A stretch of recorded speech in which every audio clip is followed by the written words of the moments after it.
Hello fellow mutants, welcome back to another video, and I just got done watching the Rise of the Teenage Mutant Ninja Turtle movie that was released today. And before I continue, I want to make some announcements. One, if this will be spoilers, so if you guys don't want to be spoiled, don't watch this video until after you watch the movie. Two, this movie, hadn't really changed my, view on the rise of the Ninja Turtle show. I'm still underwhelmed with the show, and I think it was for the most part. But I'm so happy that I watched the show, regardless of how I feel about it as a whole. I'm so happy I watched the show, uh, just so I can get to know these turtles a bit before watching the movie. So I'm really happy that I watched the show, even though I thought the show was but still, I'm happy. So, before we get into the movie, I like to say the whole the beginning part, before we got into the movie, when it was saying Nickelodeon movies, I so loved that little part. I so loved that little part when it was saying Nickelodeon movies, that little cinematic. That was cool. That was so cool. That was pretty badass. I gotta give them props. Um, Long story short, the plot to this was out. I'm reading off Netflix right now. It says when a stranger, being Casey Jones, from the future appears with a new news of doom, the doom being the Krang, wanting to take over the Earth. Leo, Raph, Donnie, and Mikey must put the pizza away and save the world. So pretty much, the movie essentially starts out in the future, and we see Leonardo and Casey together fighting some Krang, and the world is depressing as fuck because the Krang has taken over, right? And Mikey comes in, looks kind of like Yoda for a moment. Future Mikey looks like Master Yoda, kinda. I hate how this made had me comparing this movie to some Star Wars, make some Star Wars puts in my head. I was just waiting for them to whip out the lightsabers. I was seriously waiting for them to whip out the lightsabers. I'm not lying. But when I saw Mikey, but long story short, in the future Leo and future Mikey attempts, and Casey Jones attempts of stopping the Krang has failed. So Leo says, "You gotta do your thing, Mikey," and Mikey makes a wormhole. I don't know why I'm doing it as if I'm he was doing the Doctor Strange motion, but Mikey just puts arms out, concentrate, pretty much sacrifice himself to make a wormhole to the past. And which ultimately killed him. And Leo pushes Casey Jones into the portal, saying, "When this is all over, get a slice for me, will ya?" And I gotta say that up front, they had Leonardo say, "With my badass swords." I was so surprised because I'm pretty sure most people will consider the word badass as a curse word. So I was like, "Whoa, they actually used the word badass in this movie." It's I can understand in the original trilogy, the original live action Ninja Turtle movies, and the Michael Bay Turtle movies, and the movie that came out in 2017. But in this movie, and sorry, 2007. Sorry, not 2017, but 2007. Anyways, I was surprised that they had Leonardo cursing. Granted, that was only once, but still, taking a swig of water from my Ninja Turtle cup that Astro gave me. Shout out to my friend Astro. Thank you for this cup. But so up front, I kind of had a decent idea of what the tone was for this movie was going to be. And so then, like after Casey gets teleported to the past, we uh pretty much when he was searching in the crowd of people, because I think he was time traveling into like Times Square. He initially, like on his search, figures, okay, I need to go search for the turtles, because he was saying, oh, I wish that you were here, master, because or sensei, because Leonardo is Casey's sensei in the future. So Casey says, I wish you were here, sensei. And then he had a epiphany that he can see Leonardo, because he's in the time when the four turtles were around, when April O'Neil was around, and when Splinter was still around. So he says, but first I gotta go find April, because she will know. And while was happening, we also got to see the turtles. Like the turtles they were playing this game, all jokesy being teenagers, kind of had that vibe from the show, which I gotta say that before I continue, if the show had this movie's vibe in it, I would have definitely enjoyed the show a whole lot better. A whole lot better than I did. And I was very critical about this on the show. But with that said, we see like the turtles go around, kind of bring that vibe that we got from the show into the movie, which I expected a bit. I expected the vibe from the show to be throughout this movie, which I'm happy that this movie took itself more seriously than the show did. So kudos. Anyways, Raphael gets mad because Raphael's the oldest, so he just wants to he gets upset because he wants his brothers to stop being all jokesy. It's more so Leonardo, because now that Leonardo's leader, he needs to I hate to use this term, but he needs to start growing up a bit and becoming a leader. Because Leonardo's always goofy in this version. Leonardo's always goofy, and so Raphael is upset. He at Leo, he says, "Why does everything have to be a joke with you? Why can't you take anything seriously?" So, two villains from the show comes in, steals this Mystic. I'm just pretending this is Mystic, plus just so I can show off this bottle. Mystic, relic thing. The turtles is a hot mess because they aren't really. I mean, Raphael, Donatello, and Michelangelo all are working in unison pretty much. Leo is the one who's messing shit up for them.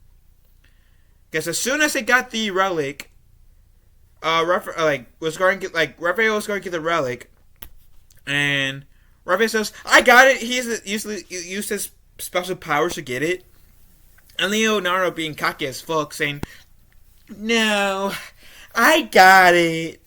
I don't know why I do this, but and he created a portal. It's initially slicing off the Aura Raph's hand. The real Raph's hand was fine, but the Aura Raph, he cut it. I guess now the Aura Raph is more Skywalker than Rey is, or wanted to be, from the sequel trilogy. Want to be Skywalker was really Palpatine. Anyways, and so the Foot Clan ultimately gets the idol, and fast forwarding because Casey, actually no, I shouldn't do that yet. Then when we get back to the lair, we see Raph and Leo fight because now Raph, even though Raph is the oldest, in the last episode of the series, Leonardo was promoted to leader. But so Raph is annoyed because Leonardo essentially allowed the Foot Clan to get what they want because he was being a cocky asshole and wanting to do things solo. So this movie, like, I appreciate that in this movie we finally got to see, like, that tension, like, the actual real tension between Raphael and Leonardo. So I really do appreciate that. And they are about to, like, really duke it out, and then Splinter comes in with this quote that seems to be serious, to be very serious. And to their credit, it was, up until they made a joke out of it, saying, Arthur Martinley, shut up! I'm trying to watch my show. You guys are being too loud. Now I don't know if this person got with this person, blah, blah, blah. Like, oh, God, okay. This would be, like, what a scene where you, like, could have been completely serious without, like, not having any jokes. But I said, all right, I guess since it's in this version Turtles, like the Rise Turtles first, okay, I have to deal with it. Oh my god, I just would have enjoyed that part better if they didn't make that joke. But that's just me. So initially, Casey meets with April. He knocks Casey out. April takes Casey back to the lair, and that's when Casey tells the Turtles that he's from the future. He came back to essentially enlist their help to stop the Krang from coming back, because that idol is a key to their return. And if the Foot does bring the Krang back, the Earth is doomed. The Earth will literally go to hell in a way. And they all thought it was jokey until Splinter said something, where he heard stories about this being true. And so, initially, they go to where the Krang is. They have this fight.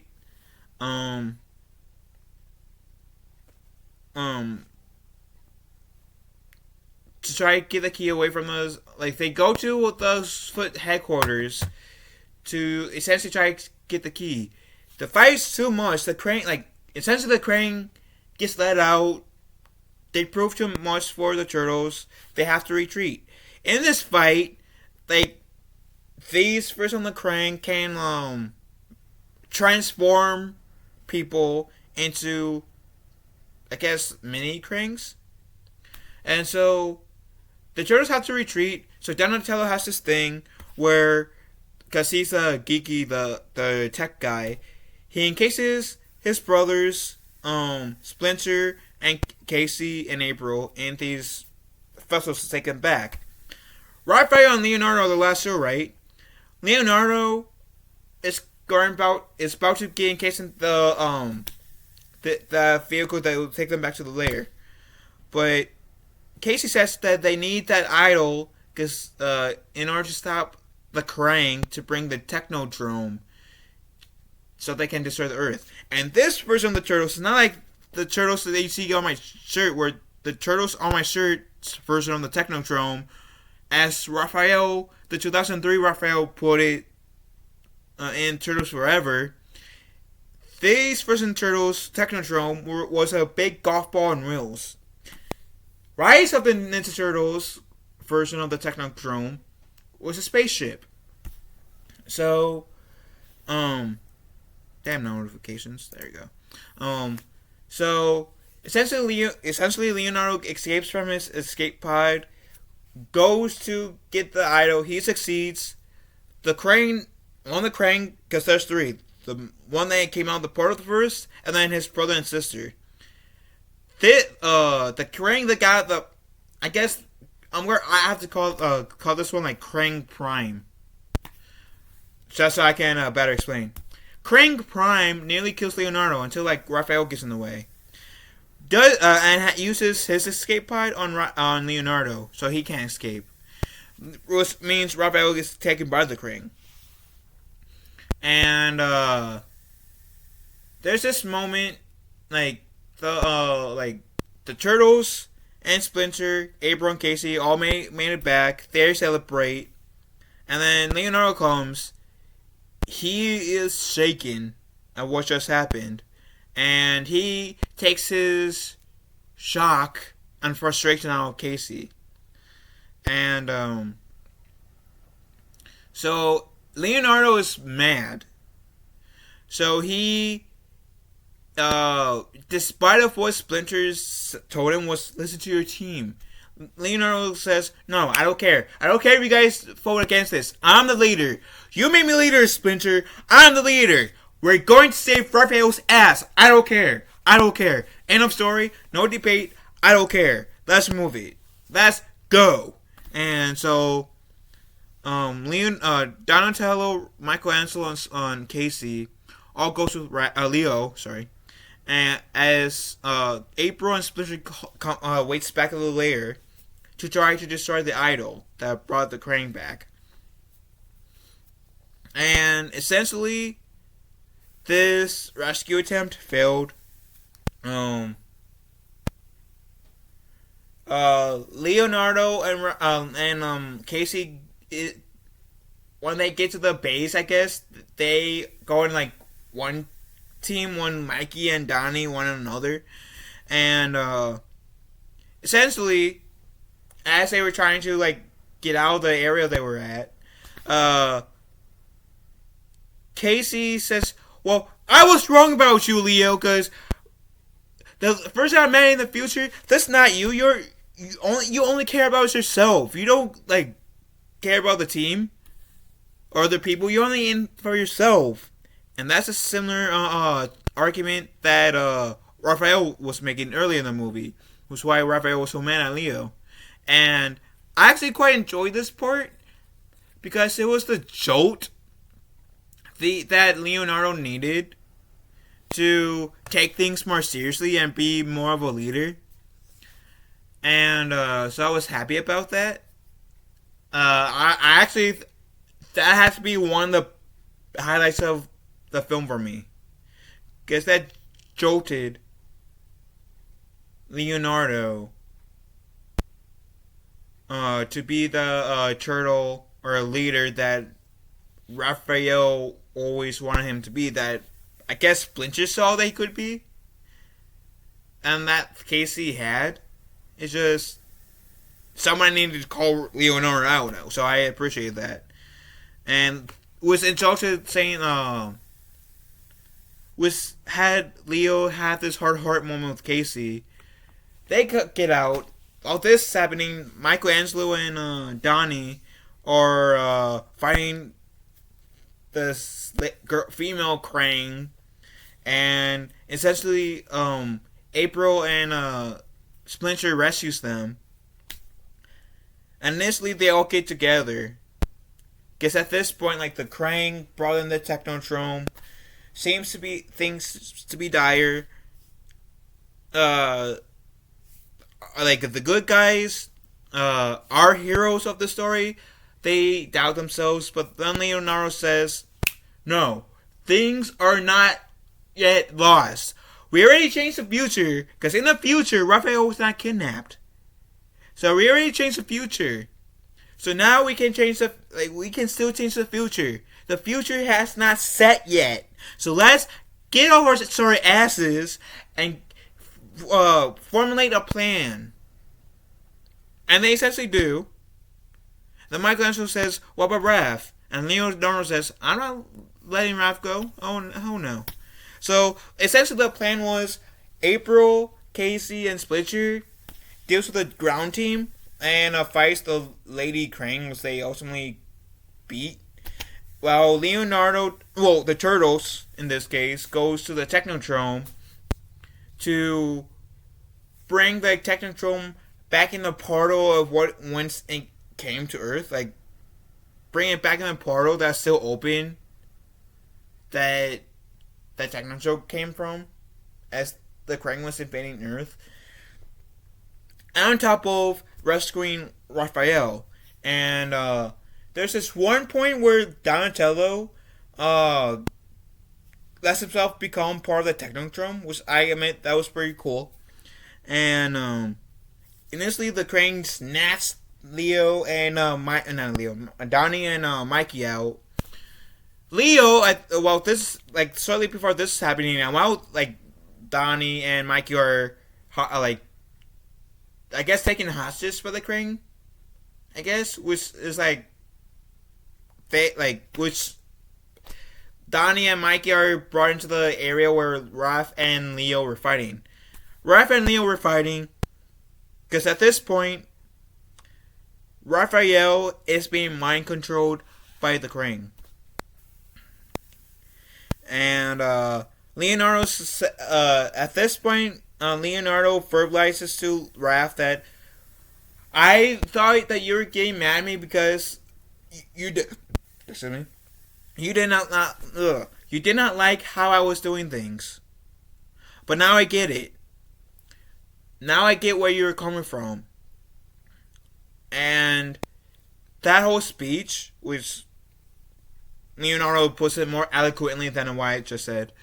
After that speech I gave, that's when Raphael's like I guess humanity or love, oh outweighed the mind control of the Krang hand on him.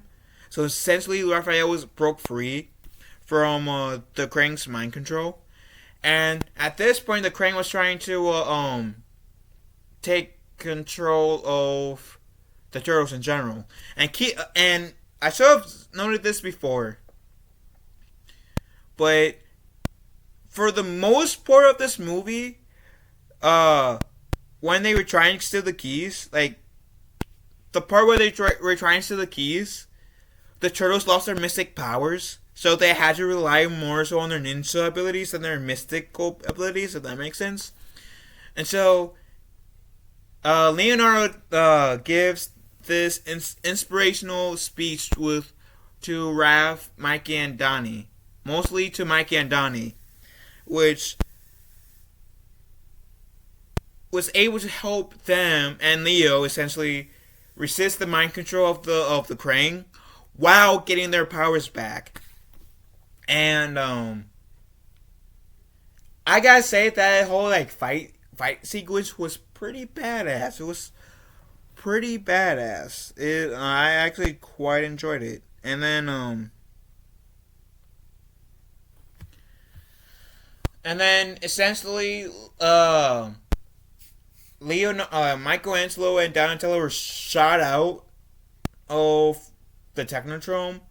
Leonardo made a portal so Raphael could like help Donnie and Mikey brace their fall. Leonardo tells Casey when he's clear, he says close the portal, and Casey says, "But I can't lose you again." And Leonardo says, "Do it. It's not about me. Do it."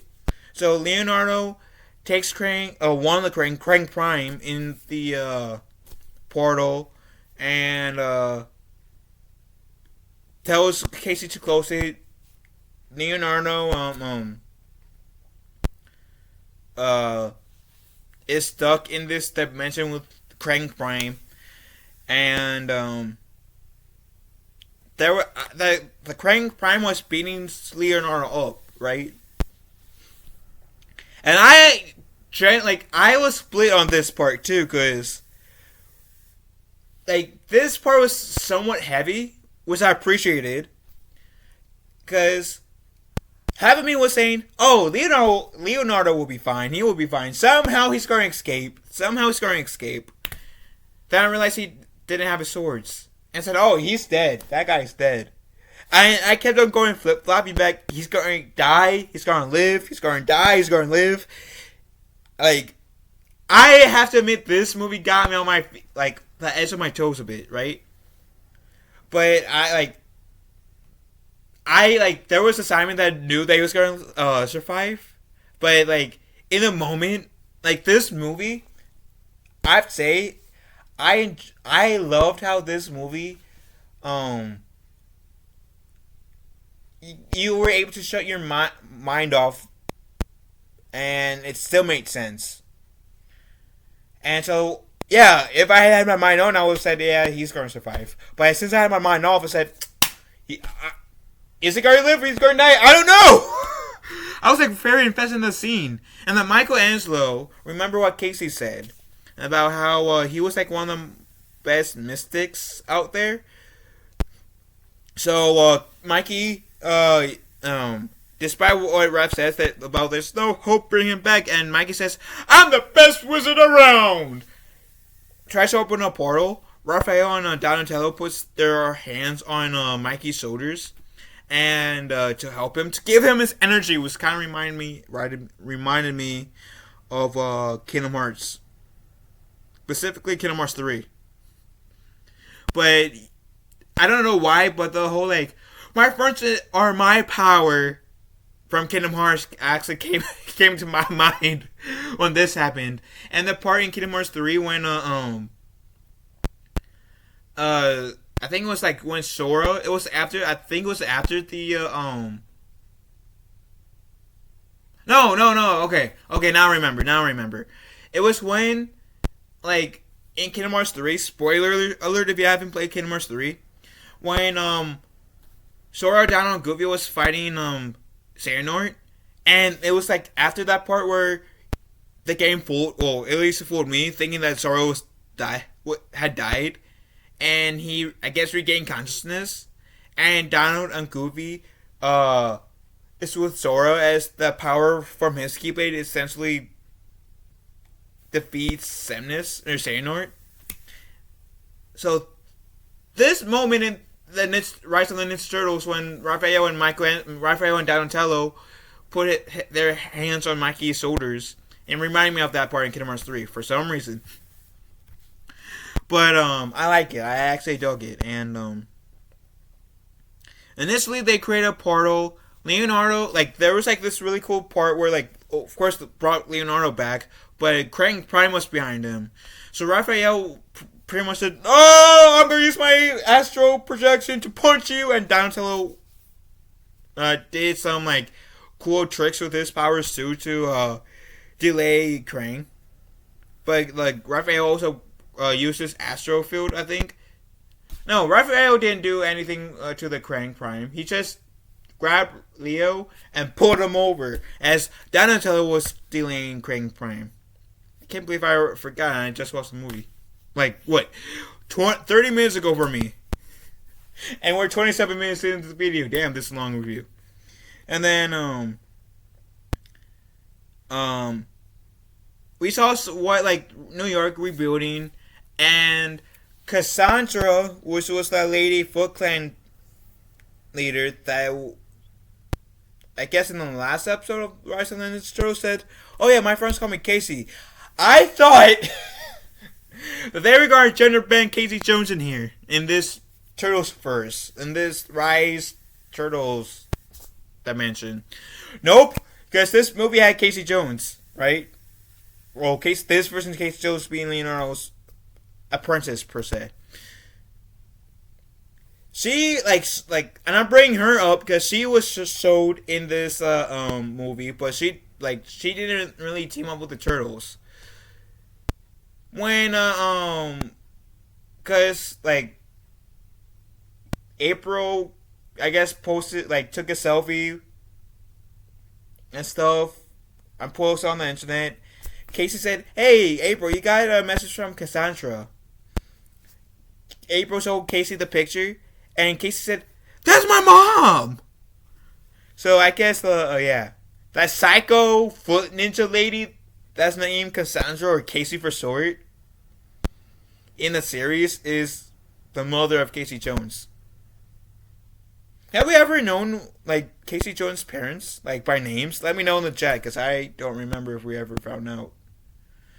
At the same time, I'm also watching the 80s cartoon, like, have yet to finish the 80s cartoon. I, like, got to, like, season 5 so far at this point, and Casey Jones has only been there once. And then the 2003 Turtles, Casey Jones, I think, dad, or maybe both parents, died in a fire by the Purple Dragons. And I don't think in the 2012 cartoon we ever really explored Casey Jones' parents. So have you ever, like, and I admittedly haven't completed an 80s cartoon yet, so have you ever explored Casey Jones' parents, whether it's in comics, movies, or shows before? Let me know, because if that's the case, I gotta watch or read whatever content that explores that, because I'll be very much interested. And then Leonardo says, wherever trouble is, us turtles and Spencer and you humans will always be there to stand in the way of trouble. And then Raphael says, but first, I gotta break your record that for that little game that you guys played early, like towards the beginning of this movie, that I got mad at you for not taking things seriously. I thought that was like a pretty cool ending, because it also showed that, yeah, they were like, for the most part of this movie, they were kind of serious with like some jokes.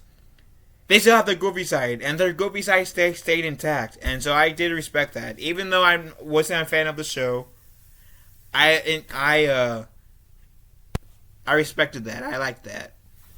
So overall, after I like explained for like 30 minutes of this movie to you guys, I like this movie way better than the show.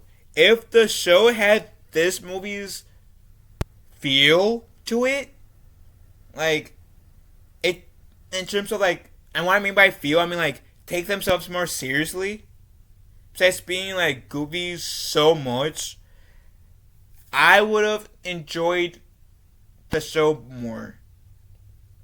And like I said towards the beginning of the video, my viewpoint of the show is still the same, but like I'm not exactly a big fan of the rise of the TMNT show, but I'm happy that I watched it, because it got me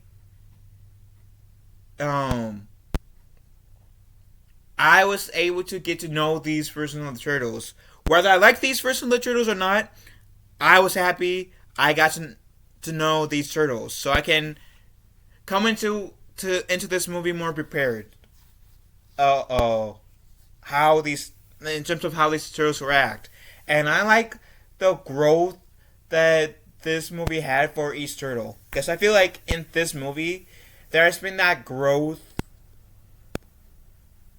like good character development. Like April O'Neil, she's going to college. Like it was hinted that she was going to college for to be a news reporter. I like that. Michelangelo will like explored more of himself while still being the fun guy. Donatello, like when he integrated himself with the Technodrome, I feel like in that scenario there was some character growth along with some other stuff in the movie, which I won't explain. You guys will have to see for yourselves. And I feel like with Leo and Raph, there were like character development with those two more so specifically than Donnie and Mikey, especially with Leo. I feel like Leonardo in this movie did the most growing, and I appreciate that. And I did enjoy finally being able to see Leonardo lead. So I do recommend this movie. I think this is a pretty good movie. I quite enjoy myself. It's not the best Ninja Turtle movie, but it's still a fun Ninja Turtle movie, and I highly recommend you guys watching this if you guys haven't already. It's like now we're in 30ish minutes long. It's worth at least one watch through, and I'm happy that, like I said, not to try to sound like a broken record, but I am genuinely happy I watched the show, so I can get more of a feel for these turtles and Spencer and April. Because I think that also helped me be more invested in the story. Regardless that, even though I did not like the show, it helped me be more invested in the movie. So, long story short, I think the movie is better than the show. And I do recommend it. It's on Netflix right now, and my ranking for this movie has to be a 7 out of 10. Like 6 or a 7 out of 10. That's my ranking of Rise of the Ninja Turtles. Which I did not expect myself to enjoy this movie as much as I did. I expected, after watching the 2 seasons of the Ninja Turtles, that I would not like this movie. That I would think that this movie was eh. But it wasn't, like, it wasn't it for me. This movie was good. This movie was good. So, yeah. Better than the show. And it was really great. I think you guys will like it. And I do like I do like how they portrayed the Krang in here too, because they seem to be menacing. And so, thank you for watching this video. Thank you to the people who made this movie, because I feel like people who are critical about the show would enjoy this movie, especially more than the show. And it's one of the better movies I've watched in 2022. And I don't know if that's saying much. But I have to say that this movie is one of the better movies I've seen of 2022. So, have you guys seen it? What do you guys think? Let me know in the let me know in the Cowabunga collection, which I'm planning to get. I'm planning to get the Cowabunga collection, but let me know how you guys feel about this movie in the comment section down below. And love y'all. Have a wonderful day. Be kind to one another, and hope you guys enjoy this stream or video. Cowabunga, my friends.